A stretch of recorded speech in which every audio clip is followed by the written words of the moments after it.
میں تقریر کی تھی الہ آباد کی میں. میں نے کہا تم جس پیر کو سب سے زیادہ مانتے ہو وہ اہل حدیث کو. عبد القادر جیلانی پڑھیے غنیت الطالبین، سینے پر نیت باندھتے تھے. پڑھیے ان کی کتاب، سورہ فاتحہ پڑھتے تھے. پڑھیے ان کی کتاب، جنازے کی نماز میں بھی وہ سورہ فاتحہ پڑھتے تھے. پڑھیے ان کی کتاب، وہ رفع الیدین کرتے تھے. پڑھیے ان کی کتاب، وہ زور سے آمین بولتے تھے. یہ ساری خصوصیات ہیں عبد القادر جیلانی کی. وہ اہل حدیث تھے. کہنے لگا نہیں وہ شافعی تھے. الہ آباد کا مولوی بولا وہ شافعی تھے اور امام شافعی زور سے آمین بولتے تھے، تو کسی کی تقلید کرنا تو ضروری ہے. وہ امام شافعی کی تقلید کرتے تھے. میں نے کہا چل اسی پر فیصلہ کر لے، تیرا پیر امام شافعی کی تقلید کر رہا ہے تو ابو حنیفہ کی کیوں کر رہا ہے؟ اس کا مطلب تیرے پیر نے وہ راستہ جو اپنایا تھا وہ غلط تھا. مقلد کون کون ہے؟ جس کو علی با پڑھنا نہیں آتا وہ تقلید کا منکر. غریب نواز جیسا عالم مقلد ہے، غوث پاک جیسا عالم مقلد ہے. یہ سب مقلدین ہیں. داتا علی حجوری جیسا عالم مقلد ہے. غریب نواز امام اعظم ابو حنیفہ کے مقلد ہیں. خواجہ قطب بختیار کاکی امام اعظم کے مقلد ہیں. حضرت محبوب الہی امام اعظم کے مقلد ہیں.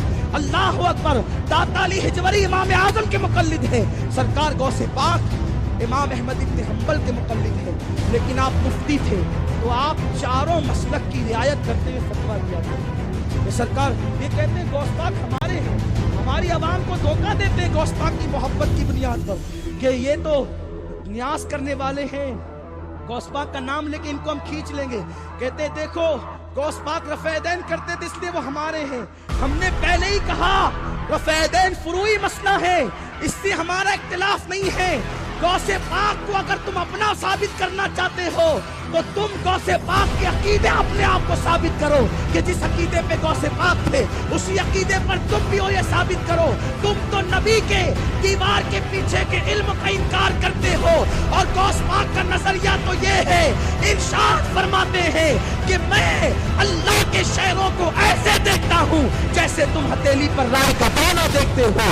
غوث پاک فرماتے اللہ اکبر ہر 11 تاریخ کو مہینے کی غوث پاک رسول اللہ کی نیاز کیا کرتے تھے. کیا تم بھی نیاز کرتے ہو؟ سنو سرکار غوث پاک فرماتے ہیں تم رسول اللہ کے مزار پہ جانے کو کبھی شرک کا فتویٰ دیتے ہو، کبھی زنا سے بدتر لکھتے ہو، لیکن غوث پاک فرماتے ہیں رضی اللہ تعالیٰ عنہ کہ میرے مرشدان طریقت میں سب سے زیادہ اگر کسی کی قبر سے مجھے فائدہ پہنچا تو سیدنا معروف کرکی کے مزار سے فائدہ پہنچا.